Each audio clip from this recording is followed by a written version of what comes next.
So I recently came to the realization that I've been living a lie, and not in a way that you think, because I once believed that this was what I truly wanted. But on my journey of healing and living abroad, I've discovered parts of me that I didn't know exist, desires deep down that I didn't know I was allowed to want.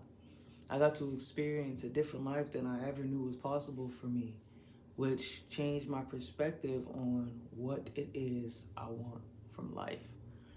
If you would have asked me 3 years ago, I was sure I wanted to start a nonprofit that centered itself in providing mental health resources for children in the underprivileged community and youth that grew up like I did in the foster care system, battling and experiencing trauma. I feel like one of the things that prevented me from being the me I know I have the capability of sooner is not having the tools, the resources, and the adults around me to ensure that I dealt with my trauma and my mental health issues in the right way. So I thought, let me be the person to change that. Let me start this nonprofit organization in which we provide all these tools and resources so no kid has to grow up and become an addict, someone who thinks that they should take their own life, someone who believes that they're not worthy, someone who's constantly battling triumph and pain and trauma over and over again, having these ups and then lows and these downs because we never were taught to regulate our emotions. I wanted to be a fixer. And then I moved to Thailand, and I realized that through sharing my story on social media, through my children's book that I published, Kalia's Journey to Joy, through my speaking engagements, I was doing just that. I received DMs every day, between 30 and 50 a month, telling me how I changed somebody's life, how they showed their videos to their my videos to their foster children, so they know that there is possibility outside of what they thought was possible for them because of the circumstances that they were dealt. That their addict boyfriend decided to get sober because I popped up on his For You page, or that they decided to live another day because of my vulnerability of sharing my truth with the world. And in doing so and receiving this feedback, it made me realize that I don't have to move back to America and start this nonprofit organization in order to make a difference. I make a difference by the example that I set, by who I become despite the cards I was dealt.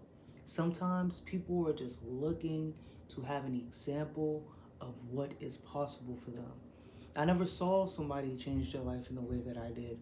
I never saw someone move to Thailand. I never saw someone live abroad, so I didn't know it was possible for me until I did it.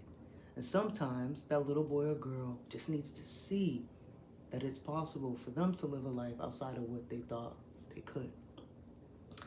And it made me feel some type of way because I thought, am I a liar?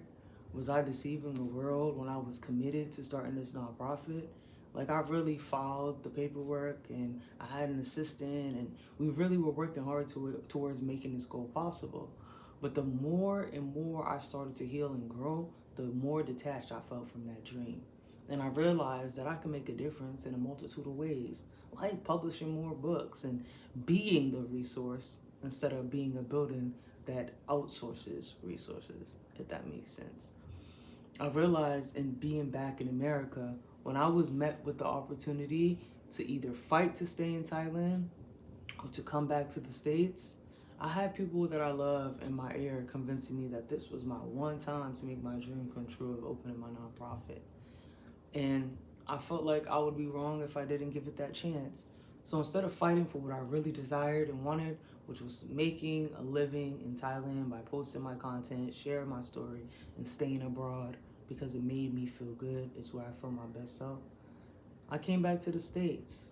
And then one thing after the next, after the next, after the next.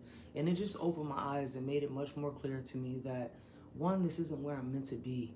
And two, my nonprofit idea isn't how I make a difference. but by being the best version of myself, being my most authentic self, being the example is how I make a change. I'm the most happiest when I'm on the beach writing poetry, when I'm at my favorite cafe surrounded by people I love writing my next book. That's when I'm my best self. It took me cutting away from everything that I knew, everything that was familiar, to really know what I wanted. I think my dream of opening a nonprofit was what I thought I had to do to make a difference because it was acceptable to society, right? Being somebody who travels the world isn't what most people picture as the end game for a 32-year-old. People still have a hard time digesting the fact that that's what I want for myself. So when it came time to stay in Thailand or to leave Thailand, it didn't make societal sense for me to stay and fight for this thing that is challenging, but it brings me peace and happiness and joy. I'd rather face challenges that bring me peace and happiness and joy than face challenges that aren't aligned with what I truly desire. And that doesn't mean I didn't believe that I really wanted that thing.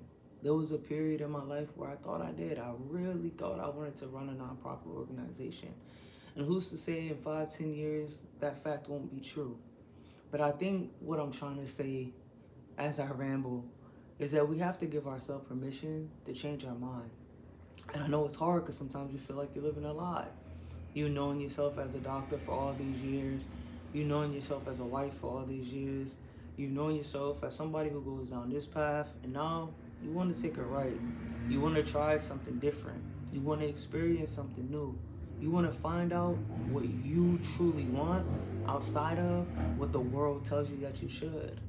I think that all of us need to start giving ourselves permission to explore every piece of who we are.